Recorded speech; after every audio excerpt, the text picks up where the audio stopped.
अगर आपने इसके पिछले 2 एपिसोड नहीं देखे हैं तो जाकर देख सकते हैं। ये एपिसोड नंबर 3 है और पिछली बार की तरह इस वीडियो को भी प्लीज हाइप कर देना। एपिसोड के स्टार्टिंग में हम देखते हैं कि लिली और यहाँ पर केटो दोनों जो है जा रहे होते हैं उस लेक को ढूंढने के लिए। लिली जब केटो से पूछती है कि क्या तुम्हें पता है कि वो लेक किस साइड है, तो वो कहता है कि मुझे तो पता नहीं है वो कहाँ पर है। लिली कहती है कि तुम्हें उसका एग्जैक्ट लोकेशन नहीं पता है क्या, तो केटो कहता है कि नहीं मुझे तो नहीं पता है वो कहाँ पर है, बट मुझे लगता है कि वो यहीं पर होगा आसपास। लिली यहाँ पर सोचती है कि अब तो हम उसे ढूंढ नहीं सकते हैं लेक को, बट मैं एक काम कर सकती हूँ, मैं जान सकती हूँ कि केटो किस तरह से अपनी ड्राइंग बनाता है और ताकि मैं उसके टेक्निक को चुरा सकती हूँ अपने लिए और टॉप कर लूंगी क्लास में ताकि मैं यहीं पर रहूँ। साइकिल से एकदम से जंप कर देता है केटो और कहता है कि रुको हमें जो है कुछ करना है। वो यहाँ पर पास के तालाब में जाता है और एक ड्राइंग बनाना स्टार्ट कर देता है। किट जो होता है बहुत जल्दी जल्दी ड्राइंग कर रहा होता है और यहाँ पर लिली उसे देख रही होती है। किट को ड्राइंग करता हुआ देखकर लिली भी अपनी ड्राइंग करने का सामान निकाल लेती है और वो यहाँ पर स्केच बनाना स्टार्ट कर देती है। बट हम देखते हैं कि किट बहुत जल्दी ड्राइंग बना लेता है। लिली यहाँ पर उससे पूछती है कि क्या तुम मुझे बता सकते हो कि मैं अपनी ड्राइंग को कैसे अच्छा करूं। किट यहाँ पर कहता है कि तुम अपनी ड्राइंग को अच्छा कर सकती हो,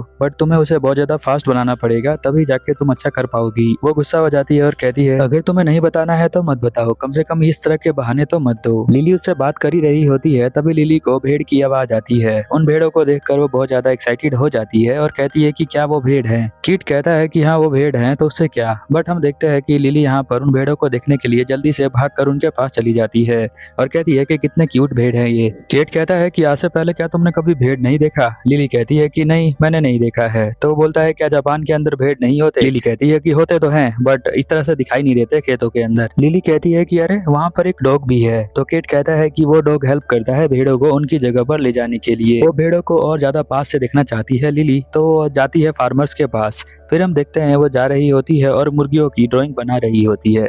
उसे बहुत ही मजा आ रहा होता है ये सब देखकर। साथ में वो देखती है कि भेड़ों के बाल किस तरह से निकाले जा रहे हैं और साथ में ही वो ड्राइंग भी कर रही होती है भेड़ों की। उसे बहुत ज्यादा मजा आ रहा होता है यहाँ पर सब देखकर। तभी 2 फार्मर आते हैं और कहते हैं कि क्या तुम दोनों डेट पर हो। लिली यहाँ पर कहती है कि नहीं हम दोनों डेट पर नहीं हैं, हम तो बस यहाँ पर घूम रहे थे और स्केच बना रहे थे और कोई भी बात नहीं है। हम यहाँ पर गुफा को ढूंढने के लिए आए हैं। लिलीज की वो गुफा है। वो कहता है कि मैंने इसके बारे में कभी सुना तो नहीं है, ना ही आसपास कभी देखा है। वैसे तुम दोनों तो आसपास नहीं रहते हो, मैंने तुम्हें कभी देखा नहीं है ना आसपास। तो वो बताती है कि हम एक एकेडमी में पढ़ते हैं जिसका नाम सेंट थॉमस है, वहीं से हम लोग यहाँ पर आए हुए हैं। हमें माफ कर देना आपको जो है डिस्टर्ब किया हम लोगों ने। तभी उसके पेट से आवाज आती है तो यहाँ पर किसान समझ जाता है कि उन्हें भूख लगी है, इसलिए वो कहता है कि मेरे पास खाने के लिए तो ज्यादा कुछ है नहीं, बट मैं तुम्हें दोनों को एप्पल दे देता हूँ। और किसान एप्पल दे देता है और उसकी वाइफ जो होती है यहाँ पर काओ का मिल्क दे देती है। लिली सेब और दूध की बोतल लेकर बहुत ज्यादा खुश होती है और वो फार्मर वाली आंटी को थैंक यू बोलती है और फिर वो लोग यहाँ से जाने लग जाते हैं। फार्मर अंकल यहाँ बताते हैं कि आगे तुम जो है बहुत ध्यान से जाना, क्योंकि कुछ देर बाद यहाँ मौसम चेंज हो सकता है, तो जल्दी से अपने घर वापस चले जाना। अब लिली और केट दोनों आगे की तरफ बढ़ने लग जाते हैं। एक्चुअल में उन दोनों को पता भी नहीं है कहाँ जाना है, तो पास में एक लेक मिलती है, वहीं पर वो दोनों बैठ जाते हैं। लिली यहाँ पर सेब खाने लग जाती है और दूध पीने लग जाती है। लिली सोचती है कि मैंने तो दूध पी लिया है, अब बचा हुआ दूध यहाँ पर केट को दे देती हूँ। बट वो ध्यान से सोचती है कि अगर वो बचा हुआ दूध उस बोतल से पिएगा तो उस बोतल को तो मैंने अपने होठों से टच कर दिया है, यानी जूठा कर दिया है। अगर उसी बोतल को वो पिएगा तो ये तो एक तरह की किस हो गई। केट के बोतल उठाने से पहले लिली उस बोतल को उठा लेती है और कहती है कि चलो चलते हैं, यहाँ पर अंधेरा होने वाला है और हम जो है दिक्कत में आ जाएंगे, हमें स्कूल दोबारा चलना चाहिए। केट यहाँ पर बताता है कि कोई बात नहीं, कुछ ही दूर में ही वो गुफा है, मुझे लगता है कि वो आसपास ही है। वो कहती है कि तुम तो नहीं मानोगे, तुम उसको ढूंढ के ही मानोगे। तभी लिली यहाँ पर देखती है कि एक रैबिट यहाँ जंप कर रहा होता है, तो वो केट को कहती है कि देखो वहाँ पर एक रैबिट है, तुमने देखा कि नहीं देखा। वो चलते हुए एक ट्रेन को देखती है और उसे अपने घर की याद आती है। कहती है कि मेरे घर के आसपास भी ऐसे ही ट्रेन चलता है। लिली देखती है कि केट यहाँ पे उसके बातों का रिप्लाई नहीं दे रहा है, तो वो उसके पास जाकर देखती है कि वो क्या कर रहा है। तो एक्चुअल में वो ड्रॉ कर रहा होता है। उसके सामने एक रिबन नाम की चिड़िया होती है जिसके वो ड्रॉ कर रहा होता है।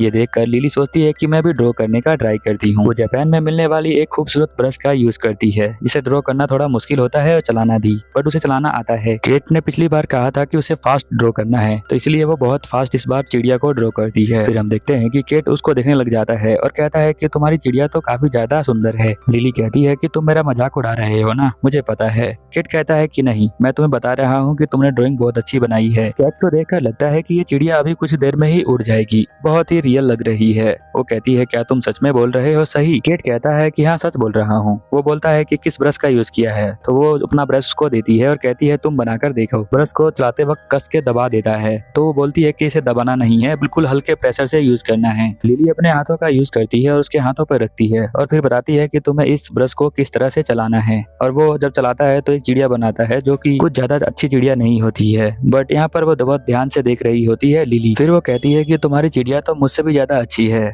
तो वो कहता है तुम मुझे मजाक उड़ा रही हो। तो वो कहती है कि नहीं, बस मैं थोड़ा सा मजाक कर रही थी और कोई बात नहीं है। केट कहता है कि मुझे तुमसे एक बात पूछनी है। तो लिली कहती है पूछो। तो वो बोलता है कि तुम यहाँ पर क्यों आई। लिली यहाँ पर बताती है कि जब मैं बहुत ज्यादा छोटी थी तो मैंने एक पेंटिंग देखा जो जापान के अंदर दिखाया जा रहा था। वो पेंटिंग लंदन की थी। उस पेंटिंग को देखकर मुझे बहुत अच्छा लगा। उसके अंदर जो कलर थे, जो मौसम दिखाया गया था, उसे देखकर मुझे बहुत अच्छा लगा। इसलिए मैं चाहती थी कि मैं यहाँ पर आऊँ इंग्लैंड के अंदर। और वो पेंटिंग कुछ ज्यादा ही मुझे पसंद आ गई, इसलिए मैंने बचपन से सपना बना के रखा था कि मैं यहाँ पर आ। और बचपन से उसी सपने के साथ मैं बड़ी हुई हूँ, तो इसीलिए मैं यहाँ पर आ गई ड्राइंग सीखने के लिए और स्केच बनाने के लिए। केट कहता है कि अच्छा तुम्हें ऐसा लगता है, बट मुझे तो ये शहर बहुत ज्यादा बोरिंग लगता है। आसपास बस यहाँ पर फार्मर रहते हैं। लिली कहती है कि तुम्हें ये बोरिंग लग सकता है, बट मुझे ये बिल्कुल भी बोरिंग नहीं लगता, मुझे तो अच्छा लगता है। लेकिन हम देखते हैं कि यहाँ पर केट जो होता है बोतल वाली दूध को पी लेता है। लिली शर्माने लग जाती है और अपने मुंह को साइड में कर लेती है। केट उससे पूछता है कि अरे तुम शर्मा क्यों रही हो इतना, क्या तुम दोबारा से मिल्क पीना चाहती हो? तो ये लो पी लो। वो बोलती है कि नहीं, मुझे नहीं पीना है, तुमने उस मिल्क को झूठा कर दिया है। मिल्क खत्म हो जाता है और केट जो है अपनी स्केच को बना लेता है और सेब भी खत्म हो जाता है। अब लोग वो आगे चलने लग जाते हैं उस गुफा को ढूंढने के लिए जहाँ उन्हें अपने स्केच को बनाने के लिए नए आइडिया मिलेंगे। और यहाँ पर हम देखते हैं कि लिली जो होती है साइकिल चलाते चलाते उससे बात कर रही होती है कि लड़कों की लाइफ कितनी ज्यादा अच्छी है, उन्हें बहुत ज्यादा फ्रीडम मिलती है, जो चाहे वो लोग कर सकते हैं। केट कहता है कि मुझे तो पता नहीं कि मुझे कौन सी फ्रीडम मिली है, मुझे तो लगता नहीं है कि मेरे पास फ्रीडम है। लिली कहती है कि तुम हमेशा रैंक 1 आ जाते हो केट, तुम बता सकते हो कैसे आ जाते हो? केट कहता है कि ये रैंक 1 का मतलब क्या है, मैंने तो कभी रैंक 1 के बारे में सोचा ही नहीं, तो मैं कैसे बताऊं कि मैं रैंक 1 कैसे आ जाता हूँ? मेरे दिमाग में तो एक ही फोकस रहता है, मैं सिर्फ उसके बारे में ही सोचता रहता हूँ। लिली कहती है कि तुम्हें पता है ना, जो फर्स्ट पे आता है उसी को सब लोग याद रखते हैं, सेकंड वाले को तो बिल्कुल भी याद नहीं रखते। केट कहता है कि मैं इन सब चीजों को नहीं मानता हूँ, ना ही मैं सोचता हूँ रैंक के बारे में, मैं तो सिर्फ अपने स्केच के बारे में सोचता हूँ। लिली यहाँ बताती है कि अगर 6 महीने तक अगर मैंने टॉप नहीं किया क्लास के अंदर तो मुझे जो है दोबारा घर जाना पड़ेगा। लड़कों का अच्छा है, उन्हें जो है टॉप करने की टेंशन नहीं होती, वो अपना फ्यूचर खुद ही डिसाइड कर सकते हैं।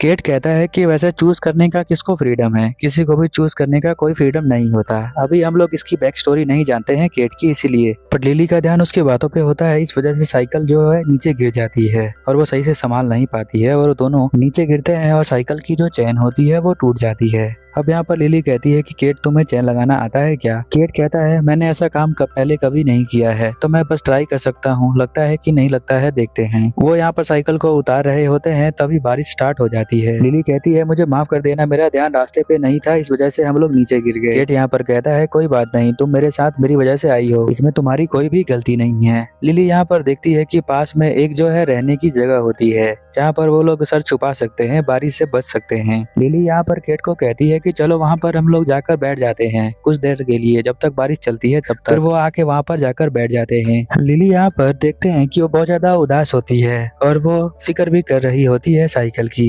यहाँ पर केट कहता है कि तुम टेंशन मत लो, तुम्हारी ड्राइंग जो है बहुत ज्यादा अच्छी है और साइकिल तो मैं खुद ही ठीक कर दूंगा, तो तुम उसकी चिंता मत करो, हम जो है दोबारा घर चले जाएंगे वापस एकेडमी के अंदर। लिली यहाँ पर कहती है कि मुझे तुम्हारी पेंटिंग बहुत ज्यादा अच्छी लगती है, तुमने उस दिन आसमान वाली पेंटिंग बनाई थी जिसके अंदर ब्लू कलर यूज भी नहीं किया, बताओ तुमने वो कैसे किया? केट कहता है कि इस नेचर के अंदर बहुत सारी खूबसूरत चीजें हैं, बस तुम्हें देखना आना चाहिए। मैं तो अपने घर से स्कूल तक आता हूँ और सब देखता हूँ कि भगवान ने कितनी अच्छी अच्छी चीजें बनाई है और वो कितनी खूबसूरत है, बस उसे ही मैं कागज पे उतारने का ट्राई करता हूँ। वो सोचती है कि क्या तुम जो बोल रहे हो सब सच है? केट बोलता है कि हाँ बिल्कुल सच है। लिली यहाँ पर कहती है क्या मैं तुम्हें बता सकती हूँ कि मैं यहाँ पर क्यों आई हूँ? सच बताऊँ तो मैं इसलिए आई हूँ क्योंकि मुझे यहाँ पर सीखना है बहुत अच्छे से स्केच बनाना, बट उसके लिए मुझे टॉप करना पड़ेगा, इसलिए मैं तुम्हारी हेल्प चाहती हूँ। बट हम देखते हैं कि यहाँ पर केट जो होता है वो कुछ और ही देख रहा होता है। वो तो लिली की बात सुनता ही नहीं है। लिली गुस्सा हो जाती है और कहती है तुम कहाँ पर देख रहे हो, तुम बिल्कुल अजीब हो। फिर हम देखते हैं कि केट यहाँ पर उठ जाता है और चलना स्टार्ट कर देता है और कहता है कि मैंने उसे ढूंढ लिया है। वो सोचती है कि वो जो गुफा है वो मिल गया है। वो जंगल की तरफ ऊपर जाने लग जाता है और लिली उसके पीछे पीछे जाने लग जाती है। लिली उसे कह रही होती है अरे तुम कहाँ जा रहे हो, थोड़ा आराम से चलो। वो कहता है कि चलो मैंने उसे ढूंढ लिया है, तुम्हें देखकर मजा आएगा। फिर वो देखते हैं उस बगीचे को जहाँ पर लिली नाम के बहुत सारे फूल लगे होते हैं जो कि बहुत ज्यादा खूबसूरत लग रहे होते हैं। पानी बरसने की वजह से उनके फूलों पर थोड़ा सा पानी गिर गया है जिसकी वजह से वो लोग ग्लो कर रहे हैं सनलाइट की वजह से। पानी की बूंदें फूल के ऊपर हैं और सनलाइट की रोशनी उन बूंदों पर जाकर लग रही है जिसकी वजह से ये फूल बहुत ज्यादा खूबसूरत दिखते हैं। अब यहाँ पर वो स्केच करने के लिए उसकी नोटबुक उसको देता है और खुद भी स्केच करना स्टार्ट कर देता है। लिली बहुत ज्यादा खुश होती है क्योंकि केट उसके लिए उसका नोटबुक लेकर आया था साथ में। केट जो ड्राइंग करता है ना बहुत ध्यान से ड्राइंग करता है जिसे देख रही होती है यहाँ पर लिली, और वो भी सीख रही होती है उसे देख देख कर। जो ये फूल यहाँ पर लगे हुए हैं उनका नाम भी लिली ही होता है।